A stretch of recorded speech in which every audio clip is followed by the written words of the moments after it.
And welcome to our YouTube channel target for IQ। आज इस video में हम यूपी जुडिशरी के जो लॉ पोर्शन है, प्रीलिम्स और मेंस दोनों का सिलेबस डिस्कस करेंगे और प्लस यहाँ पे जो हम यहाँ से रेगुलरली अब स्टार्ट करने वाले हैं एक क्विक रिवीजन के व्यू से जो भी हमारे सब्जेक्ट हैं। ओके, तो डेली बेसिस पे हाफ एन आवर या 45 मिनट्स तक के एक एक वीडियो अपलोड होंगे। जो माइनर एक्ट्स हैं उनका कोशिश किया जाएगा कि एक वीडियो में या 2 वीडियो में वो ख़त्म हो जाए, और जो मेजर हैं उनको कोशिश करेंगे कि वो 3 से 4 में कंप्लीट हो जाए। तो जो पर्पज़ है वो ये है कि हम उसको क्विकली एक बार देख सकें, रिवाइज़ कर सकें चीज़ों को उस हिसाब से।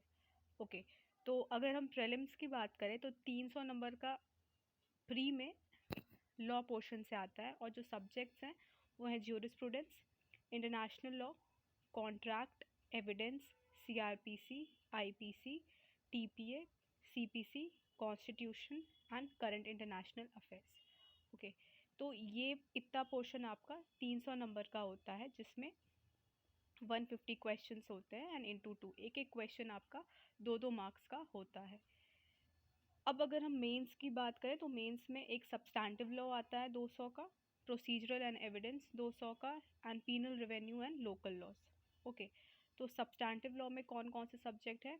कॉन्स्टिट्यूशनल लॉ, ये चीज़ ध्यान रखनी है कि ये अकेले 50 मार्क्स होल्ड करता है। आउट ऑफ 200 ये अकेले 50 मार्क्स होल्ड करता है। बाकी ये सारे जो पेपर्स हैं ये 150 मार्क्स के होते हैं। कॉन्स्टिट्यूशन का क्वेश्चन हमें हमेशा मैंडेटरी होता है। अगर आप प्रीवियस ईयर के पेपर्स उठा के देखें तो उसमें हमेशा इस तरीके से पेपर पैटर्न सेट किया जाता है कि कॉन्स्टिट्यूशन का आपको हमेशा अटेम्प्ट करना है। TPA आता है, ये आपका प्रीलिम्स में भी है। Partnership, specific relief act, tort, contract, ये भी आपका प्रीलिम्स में है। Trust, equity, Hindu law, Muslim law और ईजमेंट। ओके, तो ये है आपका सब्सटैंटिव लॉ। प्रोसीजरल लॉ में CRPC, CPC, एविडेंस, ये तीनों प्री में भी आते हैं। एंड प्रिंसिपल ऑफ प्लीडिंग जो आपका WS और प्लेंट है। और अगर हम क्रिमिनल लॉ में जाके देखें तो जजमेंट राइटिंग हो गया या चार्ज फ्रेमिंग हो गया। Penal and revenue law and local law में IPC, ये 50 मार्क्स का होता है।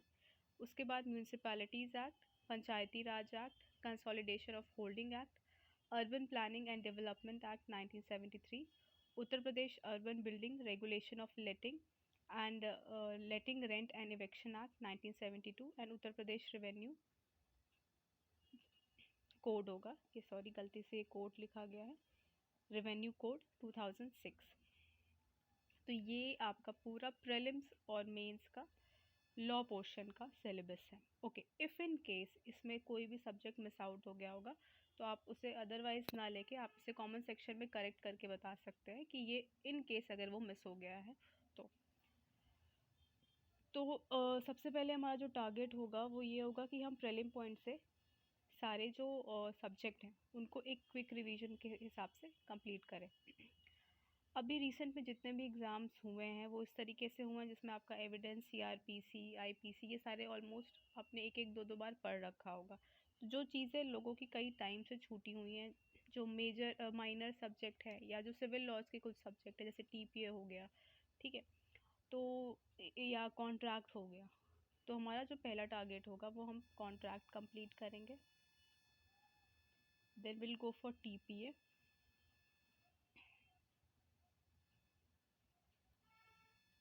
ये 2 कंप्लीट हो जाएगा तो उसके बाद will go for constitution.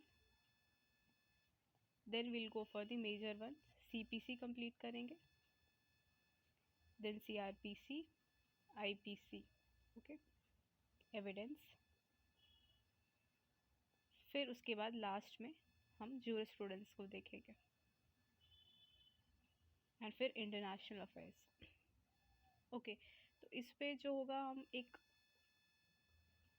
Quick video देखेंगे जिसमें आपको जो रेलेवेंट पॉइंट्स हैं, बहुत ओवर डिटेल में ना जाके, क्योंकि पर्पज़ यहाँ पे क्योंकि सारे सब्जेक्ट बहुत लेंदी हैं और इसका अलग हमारा जो पेड ग्रुप है उसमें प्रॉपर क्लासेस ऑलरेडी चल रही हैं। तो यहाँ पे जो पर्पज़ है वो है सिर्फ एक रिवीजन का जो आपको रेलिवेंट और इम्पॉर्टेंट सेक्शन, अगर कॉन्स्टिट्यूशन की बात करें तो इम्पोर्टेंट आर्टिकल के बारे में या फिर किसी भी कॉन्सेप्ट के बारे में आपको नॉलेज मिल सके। एक लास्ट पॉइंट के लिए आपके पास एक वीडियो हो जिसको देख के आप एक रिवीजन ले सके, कुछ पॉइंट्स को याद रखने के लिए। इसमें कोशिश की जाएगी कि आपके 1 से 2 वीडियो में जो छोटे छोटे एक्ट्स हैं, जैसे टीपीए हो गया या कॉन्ट्रैक्ट हो गया, उसे कंप्लीट करा दिया जाए, और जो मेजर सब्जेक्ट है उनको 3 से 4 वीडियो में कंप्लीट करा दिया जाए। जो हमारा मेन फोकस होगा वो बेयर एक्ट पे होगा, और जो लीडिंग केसेस रिपीटेडली पूछे जाते हैं प्रीलिम्स में। ओके, और उसके बाद लास्ट में जब कोई भी सब्जेक्ट कंप्लीट होगा तो उसका हम एमसीक्यूज भी सॉल्व करेंगे। Okay, so this will be your, ये प्रीलिम्स पॉइंट के लिए है। जब ये कंप्लीट हो जाएगा then will go for the mains. इसमें हम पहले सब्सटैंटिव कवर करेंगे। सब्सटैंटिव में हम लाइन वाइज चलेंगे। Constitution, TPA, partnership, specific relief act, dot, contract क्योंकि हो चुका होगा, trust, equity, Hindu law, Muslim law and easement. Then will go for the procedure. यहाँ पे सीआईपीसी, सीपीसी एविडेंस को थोड़ा सा हम डिटेल में भी देख लेंगे क्योंकि ये मेजर है और काफ़ी ये यहाँ पे इम्पोर्टेंट सब्जेक्ट है। एंड देन लास्ट आईपीसी को भी थोड़ा सा डिटेल में देखेंगे, and then will go for the local laws. Okay, तो ये अगर आप इसको डेली बेसिस पे फॉलो करेंगे तो आपका एक साइड बाय साइड एक रिवीजन होता रहेगा। आपने जो भी पढ़ा होगा, आपकी अपनी एडिशनल तैयारी चलती रहेगी। इसमें एक ऐड ऑन हो जाएगा जो कि that will help you. Okay, और जो भी इसके जो रेगुलर और प्रॉपर डिटेल्ड क्लासेस है वो ऑलरेडी चल रहे हैं। आप उसके लिए पेड ग्रुप को ज्वाइन कर सकते हैं। यहाँ पे नंबर आपको ऑलरेडी दे रखा है, आप इस पे कांटेक्ट कर सकते हैं जो भी आपको क्वेरी लेनी है पेड ग्रुप के रिगार्डिंग। अदरवाइज़ ये जो सारे वीडियोज़ हैं ये डेली बेसिस पे फ्री में अपलोड होते रहेंगे, और अगर आप इसको स्केड्यूल बना के डेली बेसिस पे देखेंगे तो obviously it will help you a lot. और क्योंकि न्यू सिलेबस है तो न्यूज़पेपर के हिसाब से भी नोटिफिकेशन रीसेंट अब आ सकता है कभी भी, तो उस हिसाब से आपको अपनी तैयारी बिल्कुल अच्छे से स्टार्ट कर देनी चाहिए। और इस हिसाब से हम डेली बेसिस पे सारी चीज़ें डिस्कस करेंगे, जो भी लीडिंग केसेस है और इवन रीसेंट केस अगर किसी पॉइंट पे आया है तो उसको भी, क्योंकि बहुत ज़्यादा चांसेस हो जाते हैं प्रीलिम्स में कि पूछ लेगा कि इवन 2018 का भी अगर आप पेपर उठा के देखें तो रीसेंट केसेस पूछा था। तो हम यहाँ पे हर सब्जेक्ट के जो रीसेंट होंगे लीडिंग के साथ साथ रीसेंट भी हम यहाँ पे डिस्कशन करेंगे। ओके, तो इसको आप एक क्विक रिवीजन के तौर पे देखिएगा, ना कि डिटेल्ड वर्जन के लिए, क्योंकि डिटेल्ड वर्जन के लिए ऑब्वियसली एक सब्जेक्ट आपका काफ़ी टाइम टेकिंग हो जाएगा तो वो कंप्लीट नहीं हो पाएगा, और जो हमारा पर्पस है that will not be achieved here. तो उस हिसाब से हम यहाँ पे एक क्विक रिवीजन के हिसाब से चलते चलेंगे, और बाकी कोई भी क्वेरी है तो आप इस नंबर पे कांटेक्ट कर सकते हैं। और कोई भी अदर चीज़ है जो आपको चाहे बताना तो आप कमेंट सेक्शन में बता सकते हैं। Thank you.